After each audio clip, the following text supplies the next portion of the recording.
Analisis mengenai dampak lingkungan AMDAL dalam kasus pertambangan nikel. Adapun kegiatan yang saya pilih adalah pertambangan nikel dengan metode tambang terbuka atau open pit mining yang berlokasi di Kabupaten Morowali, Provinsi Sulawesi Tengah.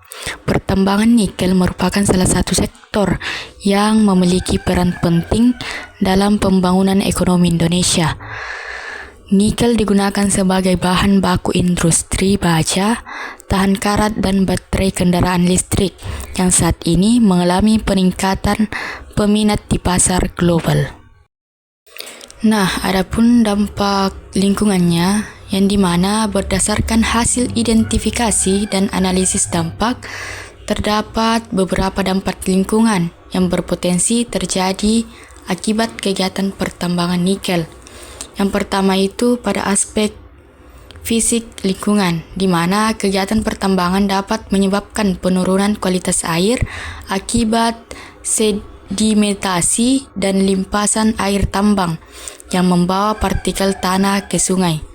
Selain itu, aktivitas penggalian dan pengangkutan material dapat menghasilkan debu dan emisi gas yang menurunkan kualitas udara. Kegiatan pertambangan juga dapat menyebabkan kerusakan lahan, erosi, serta perubahan bentang alam akibat pengupasan lapisan tanah dan penggalian material tambang.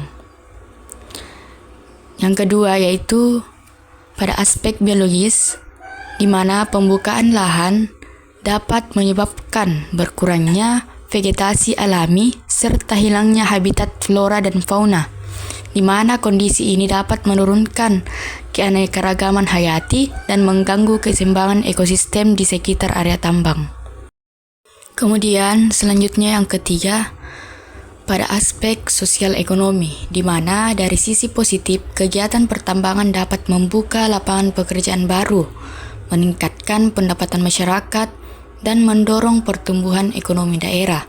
Namun, terdapat pula dampak negatif seperti potensi konflik lahan, gangguan kesehatan akibat debu, serta perubahan mata pencaharian masyarakat sekitar tambang.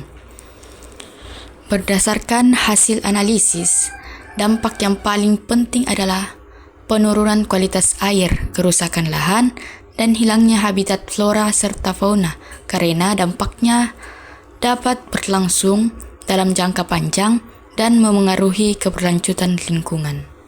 Nah, adapun solusi yang diusulkan adalah untuk mengurangi dampak negatif kegiatan pertambangan nikel, perusahaan perlu menerapkan pengelolaan lingkungan yang baik.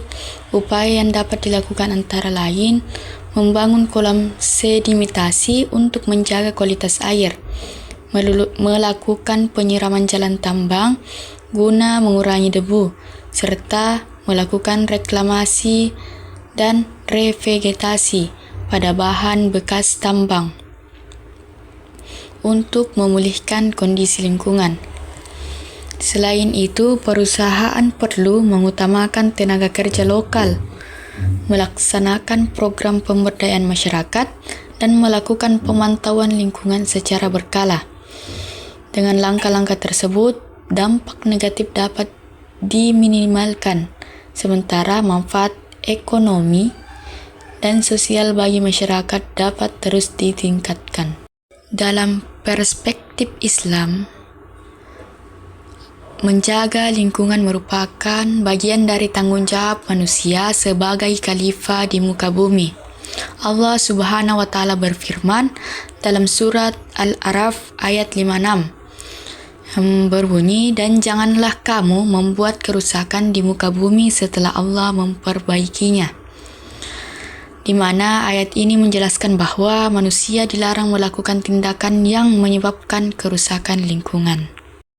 Rasulullah Shallallahu Alaihi Wasallam juga bersabda dalam hadis Bukhari dan Muslim yang berbunyi, "Tidaklah seorang Muslim menanam pohon atau tanaman lalu dimakan oleh manusia, burung atau hewan, kecuali menjadi sedekah baginya." Hadis riwayat Bukhari dan Muslim. Hadis ini menunjukkan pentingnya menjaga dan melestarikan lingkungan sebagai bagian dari ibadah kepada Allah Subhanahu wa Ta'ala.